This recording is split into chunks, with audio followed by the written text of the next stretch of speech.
नमस्कार, आप देख रहे हैं गंगाजल न्यूज़ और मैं हूं ताराचंद नागर। कोरोना के कारण आए दिन हो रही मौतों ने विवाह शादियों का जायका बिगाड़ कर रख दिया है और कुछ परिवारों ने तो विवाह कार्यक्रम भी स्थगित कर दिए हैं। और ऐसे में जब सरकारें विवाह कार्यक्रमों को लेकर फिजूल से निर्णय लेती है तो वह उपहास की पात्र बनती है। अभी शुक्रवार को ही राज्य सरकार ने जो नई गाइडलाइन जारी की है और जो आज से लागू हुई है उसमें विवाह शादियों के लिए 3 घंटे का समय निर्धारित किया गया है। लेकिन यह सोचने की बात है कि 3 घंटे में किसी भी धर्म, जाति, अमीर, गरीब में कोई शादी हो सकती है। यहाँ तक कि कोर्ट में भी 3 घंटों में शादी नहीं हो सकती। इसलिए सरकार के इस निर्णय पर सवाल उठने लाजमी है। गाइडलाइन में विवाह समारोह के लिए नए नियम निर्धारित किए गए हैं। नए नियमों के अनुसार कोरोना काल में जो भी परिवार विवाह समारोह करना चाहता है उसे 3 घंटे में सभी रस्में पूरी करनी होंगी। इसमें बारात की अगवानी, खाना, वरमाला और फेरे तथा विदाई तक शामिल है। क्या 3 घंटे में विवाह कार्यक्रम पूर्ण हो सकता है? हमने इस संबंध में महेंद्र मुनि महाराज से बात की तो उन्होंने कहा कि विवाह कार्यक्रम में अनेक रस्में और पूजा पाठ होते हैं जो 3 घंटे में पूरे नहीं हो सकती। वधू के घर पर बारात पहुंचने के बाद स्वागत में ही आधा घंटा निकल जाता है। फेरे और विदाई की रस्मों में ज़्यादा नहीं तो 3 घंटे का समय तो लग ही जाता है। 3 घंटे में विवाह संपन्न करवाना संभव नहीं है। सरकार ने लगता है किसी पंडित से इस संबंध में जानकारी नहीं ली और कानून लागू कर दिया। माना कि सरकार ने किसी पंडित से राय नहीं ली, लेकिन क्या कानून बनाने वालों की शादियां नहीं हुई?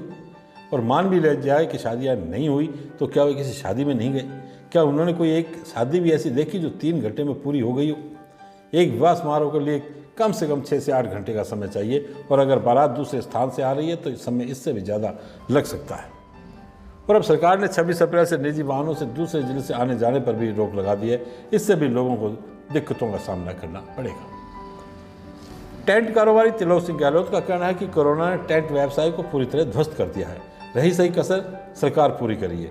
विवाह समारोह में मेहमानों की संख्या 50 तय करने के बाद लोगों ने वैसे भी टेंट लगवाने बंद कर दिए हैं और जो थोड़े बहुत लगवा रहे हैं उनको 3 घंटे में शादी करने का नियम बनाकर रोक दिया है, क्योंकि सबको पता है कि 3 घंटे में विवाह समारोह नहीं हो सकता।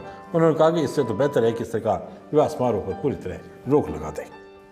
इस संबंध में आपकी क्या राय है? कमेंट बॉक्स में लिखकर अवश्य बताएं। और अब कोरोना के दंश से जुड़ी एक खबर जिसने आज पूरे शहरवासियों को जहां झकझोर कर रख दिया, वहीं लोगों को कोरोना के खतरनाक होने का भी एहसास करवाया। कोरोना ने आज फिर फलोदी को एक ऐसा दंश दिया है जिसकी कमी दशकों तक लोगों को महसूस होती रहेगी। फलोदी के कंप्यूटर गुरु, साइबर टेप के संस्थापक संचालक सुशील थानवी का आज आकस्मिक निधन हो गया। वे करीब 43 वर्ष के थे। वे अपने पीछे पत्नी, पिता, 2 बेटियां तथा भाई का परिवार छोड़ गए हैं। करीब 2 माह पूर्व ही उनकी माता सरला थानवी का भी निधन हुआ था। उनके पिता सुरेश चंद थानवी नमक व्यवसायी रहे हैं। 15 अप्रैल को सुशील थानवी ने कोरोना जांच करवाई थी, जिसके बाद वे पॉजिटिव पाए गए। उपचार के लिए उन्हें बीकानेर ले जाया गया, लेकिन आज सुबह उनका निधन हो गया। दोपहर बाद फलोदी में उनका कोविड गाइडलाइन के अनुसार अंतिम संस्कार किया गया। सुशील थानवी ने करीब 21 वर्ष पूर्व फलोदी में कंप्यूटर के विधिवत प्रशिक्षण का केंद्र स्थापित किया था। 2 दशक में हजारों विद्यार्थियों, सरकारी अधिकारियों व कर्मचारियों ने उनसे कंप्यूटर का प्रशिक्षण प्राप्त किया एवं रोजगार पाया।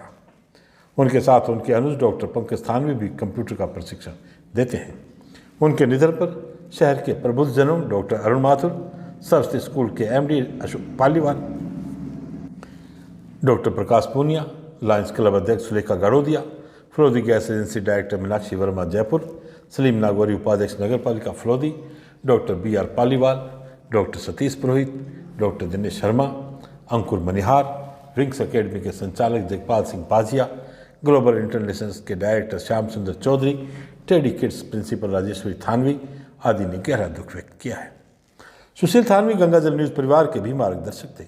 गंगाजल परिवार उनके निधन पर गहरा दुख और संवेदना व्यक्त करता है और प्रभु से कामना करता है कि उनकी आत्मा को अपने श्री चरणों में स्थान दे।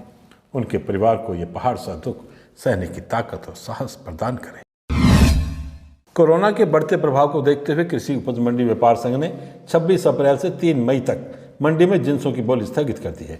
कृषि उपज मंडी समिति के सचिव जयकिशन बिश्नोई को लिखे पत्र में अध्यक्ष जयप्रकाश पुरोहित ने लिखा है कि कोरोना की बढ़ती रफ्तार को देखते हुए जिंसों की बोली नीलामी स्थगित करने का निर्णय किया गया है। उन्होंने किसान भाइयों से भी आग्रह किया है कि वे इस अवधि में कृषि उपज लेकर मंडी नहीं आए। आज बस इतने समाचार। कल फिर आपसे मुलाकात होगी। तब तक के लिए मुझे दे आगे। धन्यवाद। शुभ रात्रि।